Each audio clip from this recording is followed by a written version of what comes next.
Je vous délivre aujourd'hui une recette familiale sans chichi. Parfait pour les enfants comme pour les grands, la recette du gâteau à la semoule.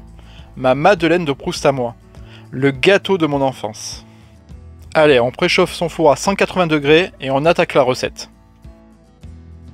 On commence par le caramel. Il nous faut 200 g de sucre que l'on met dans une casserole.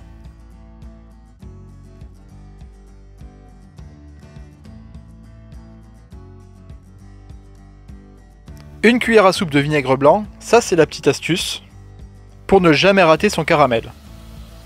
Le vinaigre blanc va dissoudre les impuretés, et ainsi éviter que le sucre cristallise, c'est-à-dire durcisse et reste blanc, au lieu de brunir. Et en plus, avec le vinaigre blanc, le caramel restera bien plus liquide. Plus on laisse cuire le caramel, plus il va foncer, donc attention, cela va assez vite, et si vous laissez trop brunir, il aura une amertume désagréable. Une fois notre caramel réalisé, on le verse dans un plat. Ma préférence va pour un plat en terre car je trouve que la répartition de la chaleur est bien plus homogène et diffuse qu'un autre plat. Comme vous pouvez le voir, le caramel reste bien liquide. On peut passer au reste de la recette. On prend 100 g de raisin sec que l'on va faire infuser. Pour cela, il nous faut un verre d'eau et 2 bouchons de rhum que l'on monte à ébullition et qu'on verse dessus. Et on laisse gonfler les raisins le temps de finir la recette. J'ai choisi de la semoule fine dure bio. Et il nous en faut 100 g.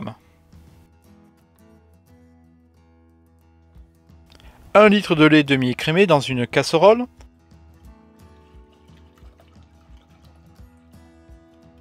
Je chauffe jusqu'à frémissement et je verse la semoule petit à petit tout en mélangeant le tout avec énergie pour éviter les grumeaux.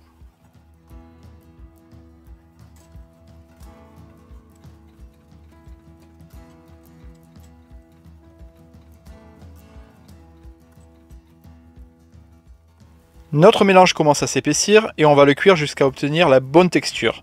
La bonne texture, c'est cette texture-là. Maintenant, je coupe le feu sous la casserole et je rajoute 150 g de sucre que j'ai mélangé avec 2 œufs entiers. Il est important de le faire en dehors du feu pour éviter que les œufs coagulent trop vite et donnent une texture granuleuse à notre gâteau. On rajoute les raisins qui se sont réhydratés et que j'ai préalablement égouttés, puis on mélange le tout.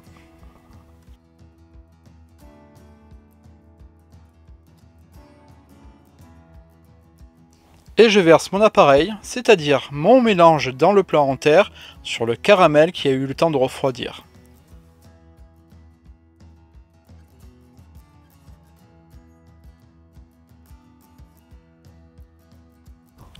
Maintenant, au four à 180 degrés pendant 40 minutes.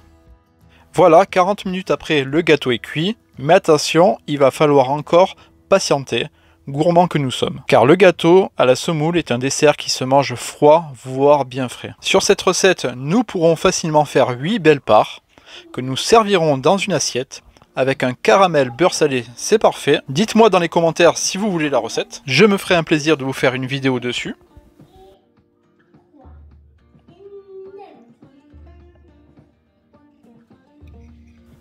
Sur ce, je vous laisse. J'espère que la recette vous a plu. Je tiens à remercier tous les fidèles de la chaîne depuis le début. Je vous souhaite une bonne dégustation.